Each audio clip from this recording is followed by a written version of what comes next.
L'électrostimulation, ça a deux objectifs. L'augmentation des performances musculaires et aussi la récupération musculaire. Il y a vraiment deux façons de l'utiliser. Ce n'est pas du tout les mêmes rythmes d'un flux électrique qui sont donnés aux muscles, mais c'est vraiment utilisé dans les deux cas. Et c'est ça qui est intéressant en fait, c'est-à-dire c'est un appareil 2 en 1. L'électrostimulation, ça va surtout servir à aller stimuler des fibres musculaires profondes.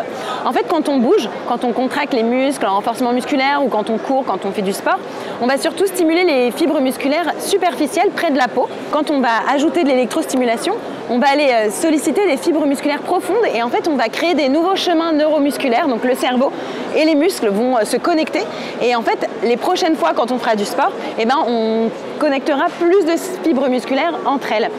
Et par exemple, si on court, c'est intéressant de développer ses quadriceps, ses fessiers, sa sangle abdominale pour protéger son bassin, ses genoux.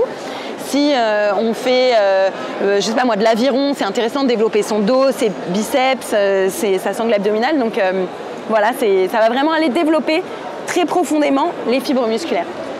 En matière d'éducation, en fait, ce que je trouve hyper intéressant, moi, dans l'utilisation de l'électrostimulation en dynamique, c'est que, par exemple, pour augmenter sa force pour les cuisses, on va devoir faire des squats avec des haltères lourdes, chargées, des squats à 30 kg, 40 kg.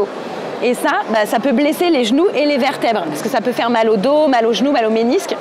Alors que là, en fait, on va augmenter la force physique, on va faire des squats avec l'électrostimulation, mais sans du tout mettre de charge sur son dos ou sur ses genoux. Et du coup, en fait, ça a un côté vraiment très sécure. Donc c'est de l'augmentation de force et de tonicité musculaire, mais sans charge ajoutée aux articulations.